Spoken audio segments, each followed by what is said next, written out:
नमस्कार दोस्तों, योग आयुर्वेद में आपका पुनः स्वागत करते हैं। तो दोस्तों यूट्यूब पे आपने एक वीडियो देखी होगी जिसमें बताया गया है कि इस कंद में 100 घोड़ों के बराबर ताकत है। तो वो कौन सा कंद है और उसके फ़ायदे क्या है, थोड़े उसके बारे में आज हम आपको बताने वाले हैं।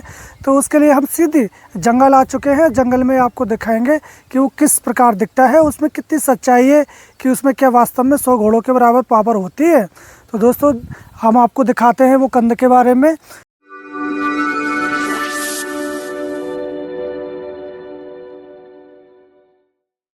तो कुछ आप इधर करिएगा।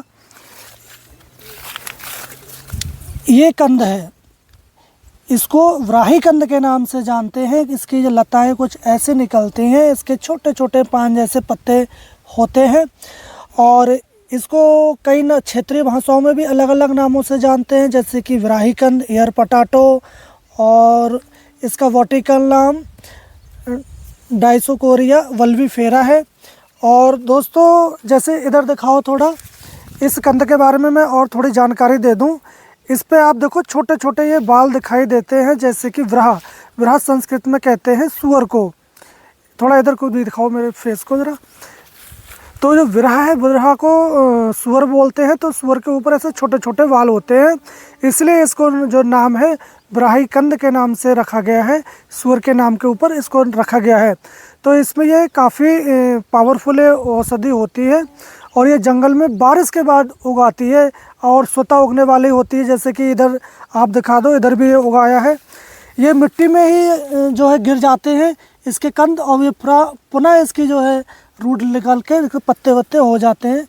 इस पर ये कीड़ा भी लगा है, ठीक है।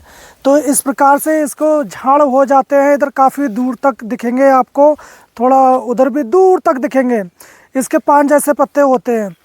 तो इसको एयर पोटैटो के भी नाम से जानते हैं और इसको उत्तराखंड में गेटी के भी नाम से जानते हैं। तो गेटी के सब्जी भी बनाई जाती है और इसके अभी जो है फल लगे नहीं, जिसको एयर पोटैटो कहते हैं, उसकी भी सब्जी बनाई जाती है। तो दोस्तों इस व्राही कंद का यूज सबसे ज़्यादा जो है सेक्सुअल एक्टिविटी में किया जाता है। ये पौष्टिक होता है और शरीर को बल देता है, और जो दुबले पतले लोग होते हैं उनको थोड़ा सा मोटा करने का काम करता है, वेट को गेन कराता है, और ये रसायन के रूप में इसका यूज किया जाता है। तो ये स्वाद में थोड़ा चरपरा होता है। इसके अंदर से यूपर की जब परत आप निकालेंगे तो थोड़ा सा ये सफ़ेद रंग का ऐसा कुछ दिखेगा। इसका स्वाद कड़वा होता है। अब इसकी यूज करने की आपको थोड़ी सी जानकारी बता दें कि इसको किस तरह से यूज किया जाता है। इसको अर्श में भी यूज किया जाता है। इसका चूर्ण कर लें और एक चम्मच की मात्रा में इसका चूर्ण आप सेवन करते हैं तो जो है अर्श में भी फ़ायदा मिलता है। और इसी प्रकार इस व्राही कंद का यूज सर्वांग शोथ, सूजन में भी किया जाता है। सूजन में इसका चूर्ण करके और वही 3 ग्राम की मात्रा में गुनगुने पानी के साथ आप सेवन करें तो सूजन भी उतर जाती है।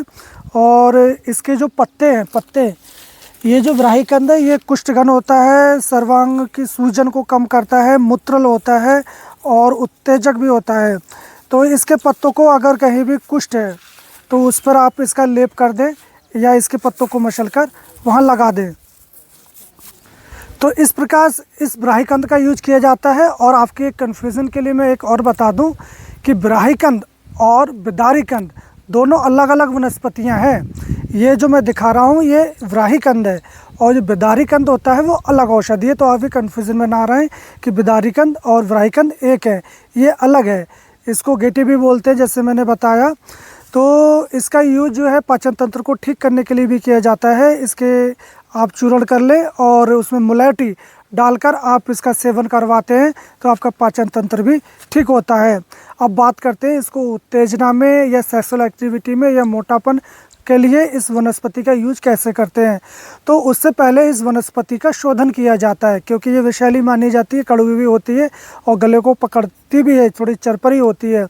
तो इस प्रकार इसका शोधन किया जाता है। तो शोधन करने के कई तरीके हैं और एक नॉर्मल सा तरीका है कि आप इसके कंद को लें और इसके छोटे छोटे टुकड़े करके और एक जो कॉटन का कपड़ा लेकर उसकी पोटली बांध लें और उस पानी को उस पोटली को बहते हुए साफ पानी में आप 24 घंटे के लिए छोड़ दें। 24 घंटे के लिए उसके बाद आप इसको निकाल लें और उसके बाद चूर्ण कर लें, फिर आप इसका सेवन कर सकते हैं। और दूसरा, इसका छत्तीसगढ़ साइड में इसकी सब्जी भी बनाई जाती है। एक वहाँ त्योहार होता है, उस त्योहार पे इसकी विशेष प्रकार से सब्जी भी बनाई जाती है इस कंद की, तो ये काफ़ी पौष्टिक है। तो दूसरा प्रयोग है इसका रसायन के रूप में आप किस प्रकार यूज में ला सकते हैं। तो रसायन में क्या करें, आप इसके छोटे छोटे टुकड़े करें, और अगर ये करीब 250 ग्राम ये बराही कंद है तो करीब आप 2 किलो दूध ले लें और दूध में इसको उबालें। जब ये अच्छे से उबल जाए तब इसके जो टुकड़े हैं बाहर निकाल लें, उस दूध का दही जमा दें और दही के बाद उसको मंथन कर लें, उसका घी निकाल लें और उस घी का आप 3 ग्राम की मात्रा में सुबह शाम यूज करवाएं, तो आपका जो है शरीर में बल बढ़ता है, बुद्धि बढ़ती है और सर जो आपकी गुप्त इंद्रियां हैं उसमें उत्तेजना भी आती है। तो इसलिए ये कहा जाता है कि इसमें 100 घोड़ों के बराबर पावर होती है।